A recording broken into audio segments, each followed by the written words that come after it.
Hola, buenas tardes. Soy José Silvestre Méndez Morales y soy jefe de la División de Investigación de la Facultad de Contaduría y Administración de la Universidad Nacional Autónoma de México. El libro que hemos presentado aquí en la Feria Internacional del Libro de Minería se llama Corrupción y Complejidad.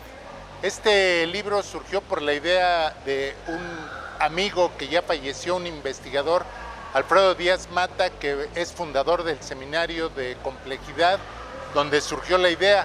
Nosotros habíamos escrito un libro anterior que se llama Entorno de las organizaciones, pero veíamos que el hilo conductor de este libro siempre aparecía la palabra corrupción, corrupción, corrupción.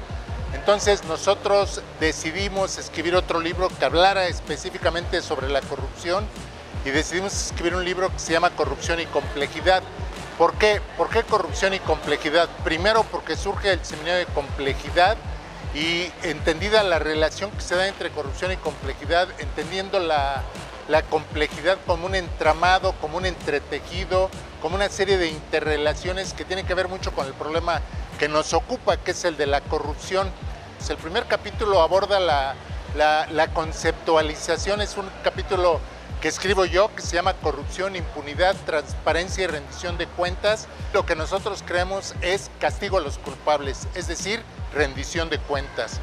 Después, en el segundo capítulo, una persona escribió acerca de cómo las ciencias penales, las ciencias forenses, nos pueden ayudar a descubrir cuál es la caracterología, la psicología del corrupto y del corruptor. Se hace un capítulo acerca de las relaciones laborales, un estudio de cómo hay corrupción en las relaciones laborales, cómo hay corrupción en el trabajo, cómo no hemos llegado al desarrollo de un trabajo digno y decente. Un capítulo donde se habla de la corrupción en la economía, cómo es que hemos llegado a corromper las relaciones en la economía. Esta corrupción entre autoridades, empresarios, grandes empresas e inclusive de líderes sindicales que han hecho aflorar una serie de cosas.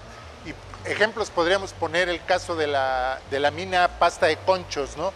Viene también un capítulo sobre publicidad y propaganda. Este capítulo lo escribió el doctor Díaz Mata, donde él nos habla de la diferencia entre propaganda y publicidad y cómo también hay mucha simulación y mentiras tanto en la publicidad, que es parte de la mercadotecnia, como en la propaganda, que es una propaganda política, donde nos habla de las mentiras que se dicen. El otro asunto que aborda en su capítulo es esto de los malls, cómo nosotros podemos ir a cualquier parte del mundo, se ha uniformizado el consumo.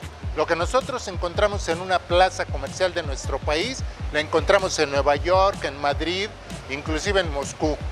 Esto significa que la propaganda y la publicidad han estado al servicio del capitalismo para aumentar las ganancias de los grandes capitalistas en perjuicio de los consumidores finales que somos nosotros. Los dos capítulos de finanzas.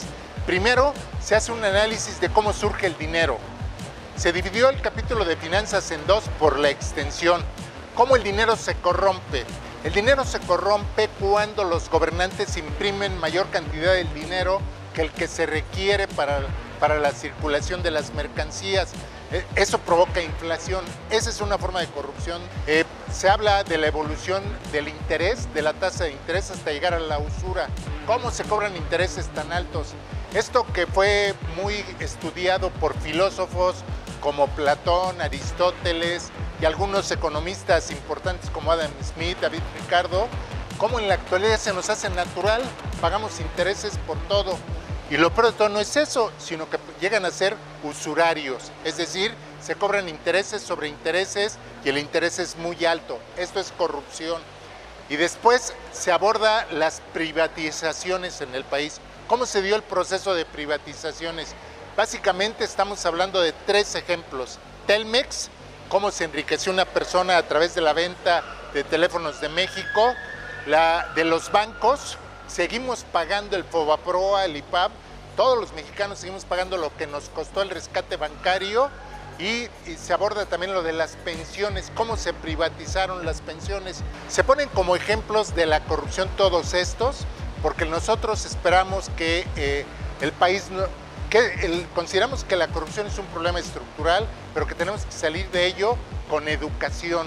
Creemos que es un cáncer que tenemos que extirpar, porque el futuro de los mexicanos, el futuro de la humanidad será ético o no será. Es decir, tenemos que acabar con la corrupción. La editorial es de la propia facultad, se llama FCA Publishing.